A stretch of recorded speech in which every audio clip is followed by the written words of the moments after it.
मैं एक विवाहित पुरुष हूँ। विवाह को 8 वर्ष हो गए हैं। 7 साल का एक बच्चा है। मैं मेरे बच्चे व पत्नी से बहुत प्यार करता हूँ। मेरी समस्या मेरी दूर के रिश्ते की भाभी को लेकर है। उनके विवाह को 10 वर्ष हो गए हैं, लेकिन वे अभी तक मां बनने का सुख हासिल नहीं कर पाई हैं। मेडिकल जांच में भाभी के पति में कमी पाई गई है। भाभी चाहती है कि मैं उनका साथ दूं ताकि वे मां बनने का सुख हासिल कर सके।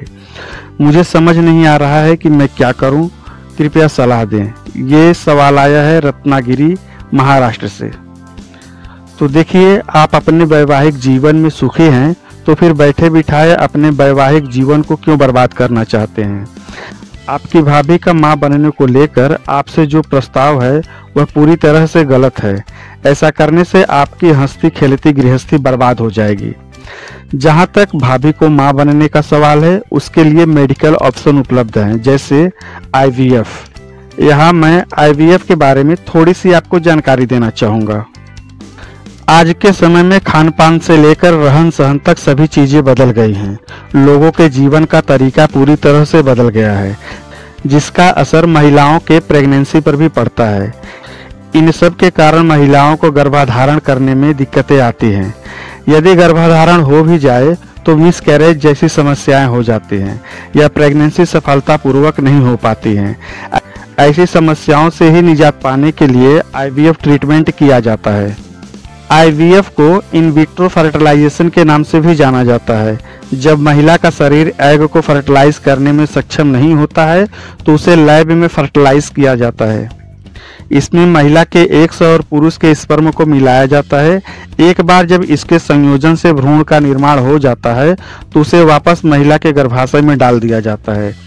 दूसरे शब्दों में कहें तो IVF ट्रीटमेंट स्त्री के एग और पुरुष के स्पर्म को लैब में फर्टिलाइज करके भ्रूण का निर्माण किया जाता है। उसके बाद उस भ्रूण को वापस महिला के गर्भाशय में स्थानांतरित कर दिया जाता है। इसे IVF कहते हैं।